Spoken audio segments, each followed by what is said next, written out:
Night was falling, and the snow getting thicker as the Mercedes skidded into the mountains, its traction control system constantly engaging to keep it on the roughly paved road. Mike Harmon quietly cursed himself as he considered what to do.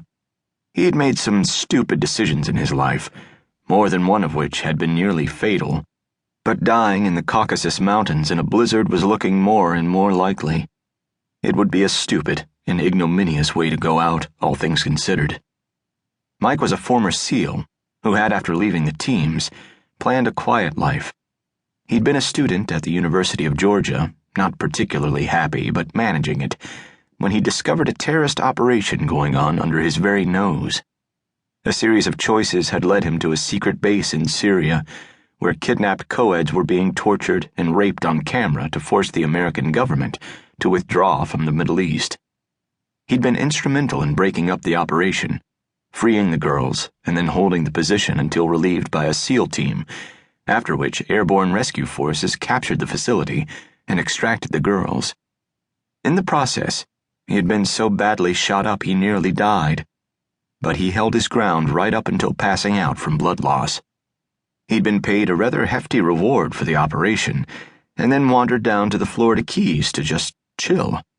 With 30 mil in numbered accounts, a college degree suddenly seemed less necessary. Instead of a vacation, while enjoying himself in the Bahamas with a couple of lovely young ladies, he'd been asked to capture a nuke that more terrorists were smuggling through that country. Again, he'd succeeded, at least to the extent of preventing the terrorists from getting any further, even if the nuke had been detonated in place. And again, he'd nearly died from the wounds he suffered. The Keys clearly being too hot for comfort, he'd wandered through Europe, until in a whorehouse in Siberia, he'd picked up the scent of another nuke. He'd followed it back through Europe, via the white slave markets in Bosnia, and found it planted at Notre Dame, waiting for a papal mass. When the timer had gotten down to less than a minute, and the French EOD unit was sure they'd never stop it in time, he'd taken a 50-50 chance and sent a code to the bomb that would either temporarily disarm it or detonate it. He'd been lucky. Paris was still there.